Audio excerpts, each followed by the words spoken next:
بسم الله الرحمن الرحيم الحمد لله والصلاة والسلام على رسول الله وعلى آله وصحبه ومن والاه. بەڕێزان و خۆشەویستان، ئێمە زۆرجار لە خلالی ئەم بەرنامەیە باسێکی هۆرمۆناتەکەین و باسێکی ئینزایمەکانەکەین. ئەڵێن ئەو ئۆرگانە یاخود ئەو ئەندامە ئەوەندە هۆرمۆن دەرەکا و هۆرمۆنەکانیش ئابۆ شێوەیە کارەکەن، یاخود ئەنزیمێکی ئاوا دەرەکا و ئیش لەسەر خواردن و پێکاتەکانی لاشە ئەکا و میتابۆلیزمی لاشە ئەگۆڕێ.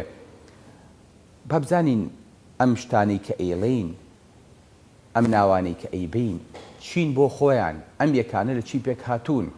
هەروە شتێکی سادە و ساکارن لە بازاڕا دەسەکەون و ئەکەڕێن و ئەفرۆشرێن، یاخود هەر نەلاوەراشەیە هەر بۆ خۆی هەیە، یاخود لە بی ئەو لە هەوا و لە خۆراکەوە دەسەکەوێت، یاخود لاشە خۆی دروستێکە. ئەگەر لاشە خۆی دروستێکە بە چ ئاڵۆزیە دروستێکە، بە چ شێوەیە دروستێکە، شتێکی هەروە ساناییە یاخود پێویستی بە پرۆسەیەکی یەک لە دواییەکی ئاڵۆزی بەرنامە بۆ دیاڕێژراوی زۆر پرۆگرام هەیە کە تەنها و تەنها لاشە نەخێر و تەنها و تەنها ئەو ئەندامە ئەتوانێت بەو کارە هەستێ.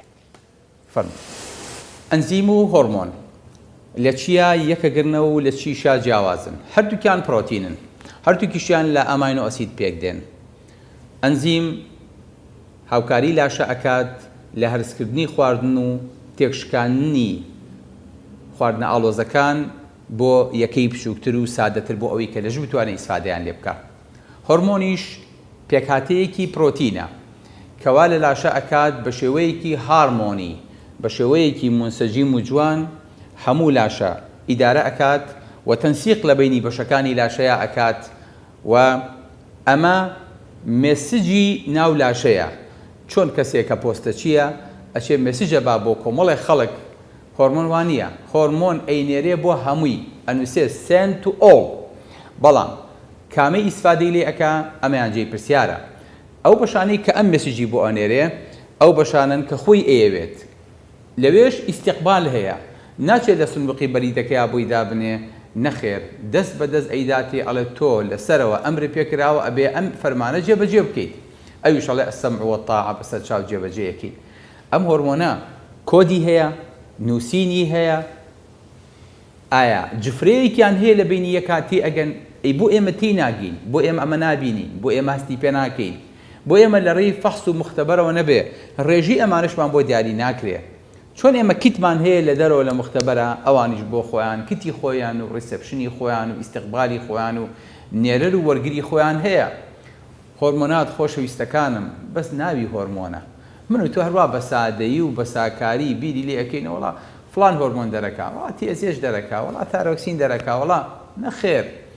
باوکی من ئەمانە تەنها ناون، ئەمانە ناوێکن خۆمان و باپیرانمان لێمان ناون بەبێ ئەوەی کە مەغزاکەیمان زانی بێ. هەتا ئێستش، هەتا قیامەتیش تۆ بە دوای ئەوەیە بێت سەڕی ئەم شتانە کەشفکە، بێ بزانێنی هێنی ئەمانە چین. ئەمانە چی پێکهاتوون؟ ئەمانە لە ئەمینۆ ئەسید، واتە یەکەی پێکهاتنی پرۆتین، ئەنزیم، هۆرمۆن بریتیە لە ئەمینۆ ئەسید. ئەمینۆ ئەسید چییە؟ ئەمینۆ ئەسید پێکهاتەیەکە لە 5 بەش پێکهاتووە. یەک بەشی ئەمینە، یەک بەشی کاربۆکسیلە، یەک بەشی هایدرۆجین ئایۆنە، یەک بەشی کاربۆنە کە لە سنتەرەکەیایە و هەموو بەشەکانی تری پێکەوە بەستێتەوە. بەشەکەی تری ئەوەیە کە ئەمینۆ ئەسیدەکان لێک جیا ئەکاتەوە. بۆ نمونە ئەڵێ ئەم مارکەی فڵانە، ئەمەیان مارکەی فڵانە، ئەمەیان مارکەی فڵانە. 20 دانە مارکەمان هەیە لە ناو لاشەیە، هەر یەکیان بە شێوەی جیا. ئەم مارکانە چۆن ئەتوانن وەکو شەبەکەیەک تێکەڵ بن، چۆن ئەتوانن یەک بگرن، چۆن ئەتوانن دەستگرن بە یەکە و پرۆتین دروستکەن، ئەمەش بۆ خۆی تەسەسولیان هەیە. هەروە بە عەشوایی ڕیز نەبوون، پێکاتەیەکی ئاواورد هەر بۆ خۆی بە تەنیا ئەمینۆ ئەسیدی هیچی پێ ناکرێ، بە دوانیشەوەی چی پێ ناکرێ، بە سیانیشی چی پێ ناکرێ، ئەبێ زۆر بن بۆ ئەوەی کە بتوانن هۆرمۆنات پێک بێنن. هۆرمۆنمان هەیە خۆشەویستەکانم، ژمارەکەی بەس ژماری ئەمینۆ ئەسیدەکان کە ڕیز بوون 1 2 3 20 دانەمان هەیە، ئەبێ ئەمانە لەسەر ڕقەم ڕیز بن، هەر یەکەم ناوی تایبەتی خۆی هەیە. بۆ نمونە تایرۆسین لەگەڵ ئارجنین، ئەمانە بە بۆندێکە گرن نابێ ڕقم یەک لەگەڵ ڕقم دوات تێکەڵ بێ لا ئیلاهە ئیلا الله نابێ پاش و پێشکە ئەو هۆرمۆنەی کە دروستە بێ بۆ نمونە هۆرمۆنێکی بەسێتی وەکو گەشەی لاشی خۆمان کە ماڵی مناڵەکەمان گەشەی دواکەوتووە و بڕۆ و شەریکە بێنە و پارەی پێ بە و ئەم پارێ سەرفکە و ئەو هەموو معمەل و ئەو هەموو عەقڵە گەورەی لە پشتەوەن هەتا وەکو هۆرمۆنێکی گەشەی بەرهەمەهێنن دواتیش ئەیەن بە مناڵەکەی من و تۆ ئەڵێن وەڵڵاهی دکتۆر جان دەرەقەتی ناین مانگی چەند جار ئەم هۆرمۆنە بە ئەم مناڵا کڕین و ئیفلاسی پێکردین شەریکەکەش ئەڵێ کاکە من ئەزانی بە چ جوهدێک ئەمە بەرهەمەهێنم ئەزانی من چەند کارمەندم هەیە ئەزانن چەند زەری بە ئەدەم ئەزانن چەند بینام دروست کردووە ئەزانن بەس پاری داڕوخانی بیناکانم پاری قازانجەکەی تۆ دەرناکاتەوە ئەمە هەمووی لە چی دروست بووە هۆرمۆنێکی گەشە 190 دانە ئەمینۆ ئەسیدی بە دوای ڕیزە واتە ڕقم یەک دامانە ئەنجا بێ ڕقم دەی بە دوایە بێ ڕقم دا جا بێ ڕقم حەوت بێ ئەبێ ڕقم حەوت جا سێ جا دوو جا پێنج دە دووبارە بێتەوە هەشت دە ئاوا ئەبێ 190 دانە ڕقم ڕێخیت باسی چیەکەی باسی لەخۆبوون و سوسفە و قسە مناڵانە با لە مێشکی خۆمانە دەرکەین هەر عەیبە عەیب مناڵێ بیکە ئەکرێ بەس کەسێ عەقڵێکی گەورەی لەسەرا بێ بیر لەمە بکاتەوە بڵێت من ئەتوانم دە ڕقم بە دوای یەکا بێنم سەر دەستەکەم بەناو تورەکەیەکا و ڕقم یەکێنم ڕقم یەک بۆ خۆی هەیە لەم ئەمینۆ ئەسیدانە دروست بوون ڕقم دووش بۆ خۆی هەیە ڕقم سێش بۆ خۆی هەیە بڵێ سەم دەستەکەم بە تورەکەکەیە ڕقم یەک یەکسەر هەر ئاوە دەست بیاکە ڕقم یەک دەرێنم بەسەر چاو دەستە خۆش بێ احتیمالی چەنە یەک ڕقم یەک بێ بەدەستەوە احتیمالی یەک لە دەیە دەستە خۆش بێ ڕقم یەک دانێ باشە ئەی دوایی ڕقم یەک بخەرەوە ناو تورەکەکە دوایی دەستی پیا بکە احتیمالی چەنە ڕقم دوو بێ بەدەستەوە ئەویش یەک لە دا یعنی یەک لەسەر سەد یعنی 100 جار دەستکە بە تورەکەکەیە یەک جار بۆ ڕێ ئەکەوێت ڕقم یەک بەدەستەوە بێ دواتر ڕقم دوو بەدەستەوە بێ ئەی ئەگەر بمانوێ ئەم جار ڕقم سێ دەربێنی ئەم جارە بێ بە یەک لەسەر هەزار چکە بێ ڕقم یەک بەدەستەوە بێ یەکەم جار ڕقم دوو بەدەستەوە بێ دووەم جار ڕقم سێ بەبێ غەڵەت بەبێ ئەویچی بینکەوێت پرۆتین و هۆرمۆن و ئەنزیم ئاوا دروستە بن باوکی من ئەزانن پێویستێ بچەنە بۆ ئەوەی کە ڕقم یەک بسم الله ڕقم دوو ڕقم سێ بە دوای یەکا بێن بەبێ غەڵەت احتیمالی چەند جار خوا زەحمەتە بە کامرانە بگژێنەوە چکە زان بۆ پێویستمان بە پاتریەکی زۆر و پێویستمان بە شەحنێکی زۆر و پێویستمان بە خەڵکێکی زۆرە بەس بۆ ئەوی خەڵکەکەمان جەنابتان سەرتان زۆر نەیەشێ ئێستا ئێمە تاقیکردنەوەکەی لە پشتی ئێوە ئەزان باوکی من پێویستمان بە چەند جارە محاولە بۆی کە ڕقم یەک تا ڕقم دە بە دوای یەکا بۆمان دەرچێزان پێویستمان بە 10,000 ملیۆن هەوڵدانە ئەزان باسی یەکەین باسی دە ڕقمی سادەکەین کە لە ژیانی خۆمانە پێی ئاشناین 10,000 ملیۆن جار یعنی یەک دانێ و 10 سفری خەرە بەردەم ئەبێ ئەو نە محاولە بکەین هەتا بە تەسەلسول ڕقم یەک و ڕقم دوو وەکو یانسی بۆ دەرچێ بە دوای یەکا بەبێ هەڵەت یەک دانە لەو ئەمینۆ ئەسیدانە غەڵەت بوو هەموو ئیشەکە و لێ تێکات ئەزانم کچی وایە بەڕێزەکانم وەکو ئەو حرفانە وایە کە نەناو زمانی خۆمانە بەکاری هێنین گریمان زمانی کوردی خۆمان زمانی شیرینی کوردی خۆمان 20 حرفی هەیە بۆ ئەوەی کە کەلیمە دروستکەی بۆ ئەوەی کە یەک وشە دروستکەی پێویستت بەوەیە حرفەکان لێک بیت حرفەکانی لێک نا وشە دروستە بێ وشەت لێ نا ڕستە دروستە بێ و ڕستەکانت لێک نا ئەنجا وتەیەک دروستە بێ احتیمالی چەنە کەسێکی بێ ئاگا لە زمانی کوردی کەسێکی نەزان کەسێکی نەشارەزا بێ بە کەیفی خۆی قسە بکا و حرفەکان وا ڕیسکا وشەی جوانی لێ دروستکە بەبێ ئەوەی کە هەڵە بکا لە ڕێزمانە ولا ئەخیرا نەتیجەیە کە باتێ بڵین لەم 10 دقەیە لەم 20 دقەیە کە کاک فڵانکە قسەی بۆ کردین واتایەکی بەخشی و قسەکانی هیچ کەسێکی عەقڵ ئەماڵێ ئەزانن چەند پرۆتین لەم 20 ئەمینۆ ئەسیدە دروستە بن 200,000 پرۆتینمان هەیە ناو لاشەیە هەر یەک دانە پرۆتین لە 40,000 دانە بەش پێکاتوە ئەو 40,000 دانە بەشە یەک بۆندی غەڵەتی کرد، یەک ڕقەمی غەڵەتی کرد، یەک پاش و پێش ڕوویدا دیجیتاڵە و کۆدەکە ناکرێتەوە هەمووی فەوتە. 40,000 دانە بەش. هیچ کۆدێکتان بینیوە 40,000 ڕقەم بێ بە دوای یەکەم. پێویستت بمان بە 200,000 پرۆتینە لاو لاشەیە. ئەدی وەرە بزانم هۆرمۆنێکی گەشەم لە 190 دانە چۆن بۆ دروستەکەی؟ 20 ئەمینۆ ئەسیدێمێ فەرموو ئەوە دروستیکە، ئەوە عەرز، ئەوە گەس. حازر من کەرەسە خاوەکەشت بۆ پێکێنم، جەنابەت ئەزیەت کێشە، بەس بۆم ڕێخە، هیچی تر. شارەزانیت؟ بەسەر ئەو چاوانم بڕۆ لە بەریکە، ئەو 20 ئەمینۆ ئەسیدۆ لە بەرکە. باشە یەک هەفتەی تر وەرەوە بەس بۆم ڕێخە، بەس بۆم ڕێخە، هیچی تر نا.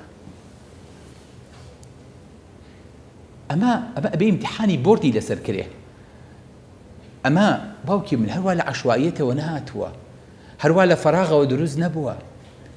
چۆن ئەمە ئەتوانی ڕێخەیت؟ بەڕاستی ئەمە حکمەتێک و داناییەکی زۆرەوەیە کە لە نوتفەیەک لە یەک تونۆک ئاو هەموو ئەمانی دروست کرده بێ، هەمووشی بە یەک بخوا، هەم دروستکردنی و هەمیش جوابانەوەی. چونکە هۆرمۆنات هەروە بە ئاسانی دروست ناهن. بۆ معلوماتتان یەکەم جارە بێ خانە دروستیکە بەسەر چاو، دەستی خۆش بێ. دووەم ئەبێ خەزنیکە.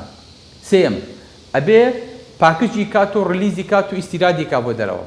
چوارم ئەبێ کارێرێک هەڵی گرێ، بیا بەسەر شانی خۆیان بینێرێ بۆ ئەو ئەندامانێکی ئیسفادەی لێکن. پێنجەم ئەبێ ستیمولیشنی شوێنەکە بکە. خەڵی شەشەم بریتیە لە دیجەنەڕیشن، واتە پوکانەوە و نەمانی هۆرمۆنەکە. بەس ئایا نامێنێ؟ نەخێت. ئەو هۆرمۆنی کە دروست بوو پێشتر نامێنێ، ساکەنە هۆرمۆنی تر شوێنی گرتوتەوە، ئەوەی پیر بۆ ئەڕوا نەوە تازەکەیەتە شوێنەکەی. بە 6 دانە قۆناغەمە تێپەڕێ. بۆچی؟ بۆ یەک هۆرمۆن. بەچی؟ بۆ یەک ئەنزیم. یەک خانە ئیشی ئەمە ئەکا کە بە هەموو کارگەکانی سەرزەوی ناکرێ. پرسیارە لە خۆ کردووە، قەت لە خۆ پرسیوە کە خوای گەورە فەرمێ ئەفەلا توبصیرون، یعنی چی؟ ئایا نایبینن؟ ئاخۆ نایبینن؟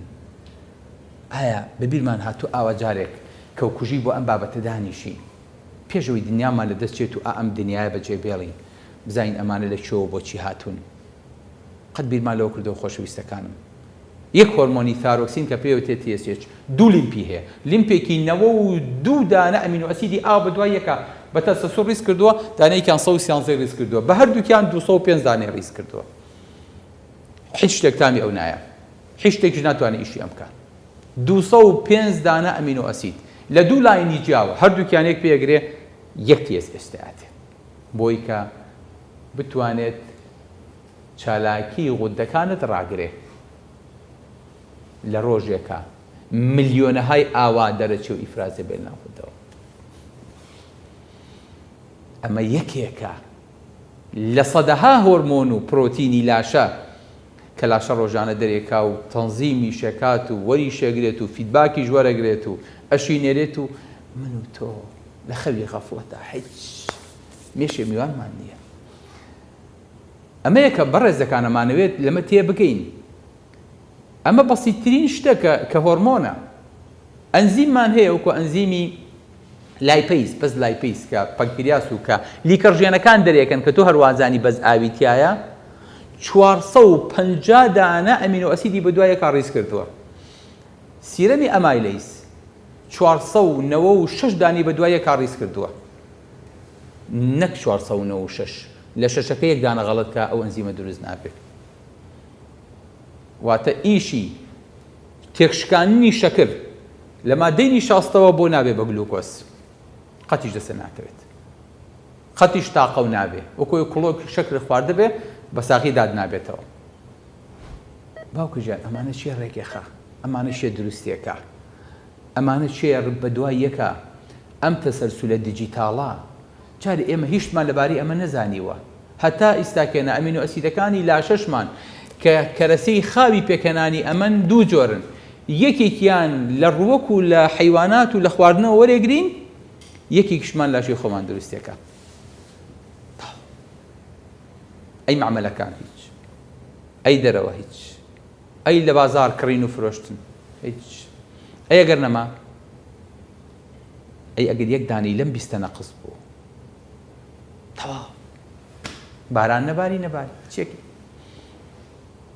بەڵام بۆ کەم ناکەن بۆ هەمووی متەوەفرە بۆ کەرەسی خاوە بۆ هەموو لاشە تەنسیقەکە بۆی کە ئایا ئەم هۆرمۆنە ئەقڵی هەیە چاوی هەیە گوێی هەیە بەو تاریکایی لاشەیە ئەڕوازانێ بۆ شۆچێ ئەزانێت چیەکە زانێت چ پەیامێکی پێسپێراوە ئیشی خۆیە کات سوڕی خۆی تەواوەکە پێوتێ هاف لایف نیوەی ژیانەکەی تەواو بۆ بێ بە نیوە نیوەکەی تری تەواو بوو ئەوێ بە ڕوبعێ نیوەکەی تری تەواو بوو وتەورداشت ئەسڕێتەوە و هیتریەتە شوێنێکی بەبێ ئەوەی کە پێوەی دیار بێ بە لاشەیە بڵێن ئەم هۆرمۆنە لە سنوورەکە بەرزووکە نزمی کردووە مختبەرەکە لە ڕێنجێکی ڕفرێنسا بۆتە خوێنێتەوە ئەڵێ ماشەڵڵا و لێبێ فاسەکان زۆر جوان کاوتیژان تواسێ فاس عام کردە بزان عیبی نییە الحەمدولله عیبی نییە دائما ئەگەوتیان فاسەکان عیبی نییە سەرێکی سوزە بەرە سەرزەوی وما عملته ئەیدیهم ئەفەلا یەشکورون بەدەستی خۆتان ئەمەتان نەکردووە دەسوپاسێکی خوای لەسەرکەن پێشینەکانی ئێمە ئەیان فەرموو خوایە نەمان مرێنی هەتا ئەوکو خۆتمان پێ ئەناسێنی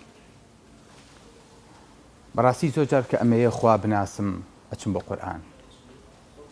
قورئانە خوێنمەوە و وەکو پێویستی لێی تێناگەم و گەوهەرەکانی نادۆزمەوە ئەچم سەیری توێکاری لاشەی ئینسان و وردەکاری فەسلەجەی ئەم بەشەرەکەم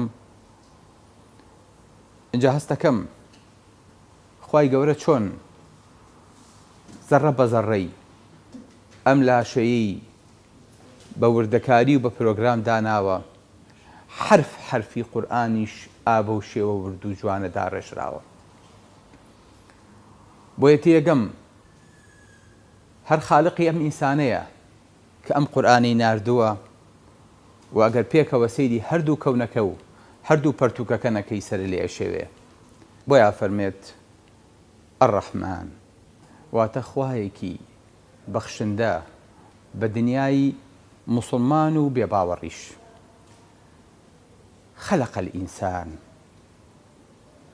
علم القرآن ئەو خوایی کە ئینسانی دروست کردووە و فێری قورئانیشی کردووە واتە هەر کاتێک خەڵقی ئینسان هەبوو ئەگەر عیلمەکەی لەگەڵانە بێت ئینسانێکی ناتەواوە ئینسانێکە بەڵێ خۆی دۆزیوەتەوە وەکو فەسلەجە وەکو توێکاری بەڵام هێشتا وەکو پەیام ئەو ئەرکەی پێی سپێراوە لەسەر زەویە چی هێشتانی دۆزیوەتەوە بۆیە ئەکرێ ئەم دوو ئایەتە ئابۆ شێوەیە نەخوێنرێتەوە چونکە پەیامەکە لە خەڵقەکە مهمترە بڵین الرحمن علم القرآن خلق الإنسان واتە پێش دروستکردنی ئینسانەکە قورئانەکەی بۆ ئامادە کردووە و قورئانەکەی بۆ ناردووە واتە ئینسان بە بێپەیام خەڵقەکەشی مەبەستێک و گۆڵێک لە پشتێکەوە نامێنێ کە پێی بووتێ ئینسان. سەلام عەلەیکوم وەڕەحمەتوڵڵاهی وەبەرەکاتوه.